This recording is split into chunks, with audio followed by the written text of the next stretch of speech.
¿Por qué hablar de calidad educativa? ¿Por qué, por qué hablar de calidad educativa?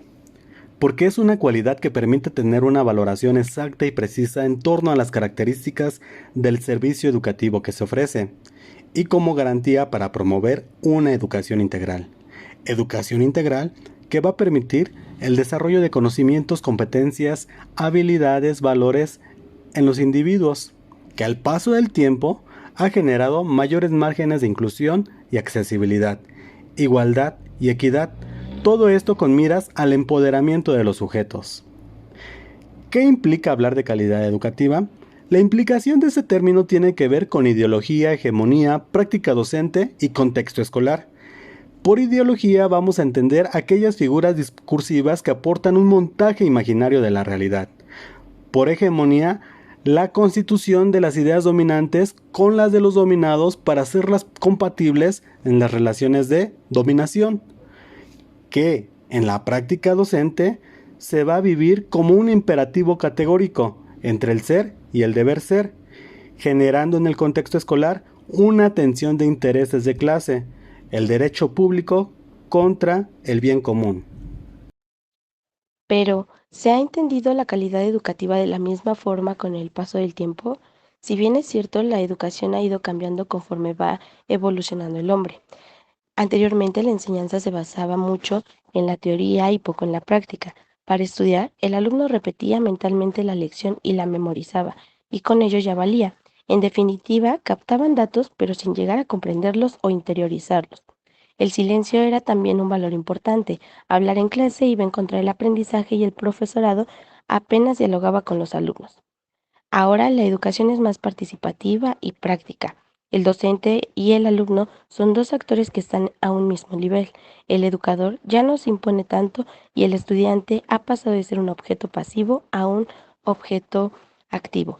Es por ello que se han creado diversos modelos pedagógicos, como son el tradicionalista, el conductista, el experiencial, el constructivista y el cognitivo.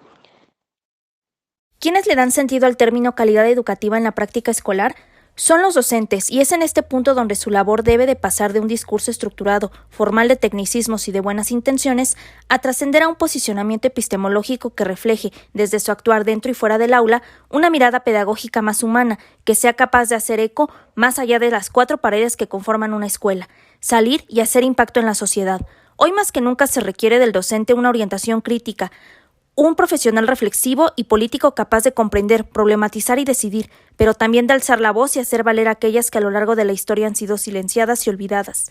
Si bien es cierto que las ideologías consiguen de alguna forma influir y determinar los modos de concebir nuestras realidades, incluida la práctica escolar, siempre se tiene la oportunidad de llegar a la revisión de las concepciones y profundizar en ellas para transformarlas, es decir, que nuestro paso por la vida no implica un mundo pensamiento predeterminado preestablecido, sino que invita a la constante intervención, reflexión y transformación de ideas y conocimiento. Actualmente, ¿cuáles son los retos y desafíos en la conceptualización de la calidad educativa? Más que lograr una definición monolítica del concepto, resulta necesario reconocer la importancia de considerar otras miradas, porque al identificar que el ser humano se encuentra inserto y desarrollándose permanentemente en una realidad compleja que involucra diversos escenarios, es que seremos capaces de profundizar en la conceptualización. Así como el día de hoy se comprende que muchos de los tópicos sociales responden a múltiples significados, la calidad educativa no es la excepción. Hacen falta más que indicadores y la aplicación de pruebas estandarizadas que permitan verificar algunos elementos. Resulta necesaria la resignificación, reconociendo que la intención de resignificar enfatiza en profundizar más que en establecer una única forma de comprender la calidad educativa. Es evidente que evaluar la calidad educativa requiere de instrumentos objetivos y formales que permitan cuantificar o medir resultados.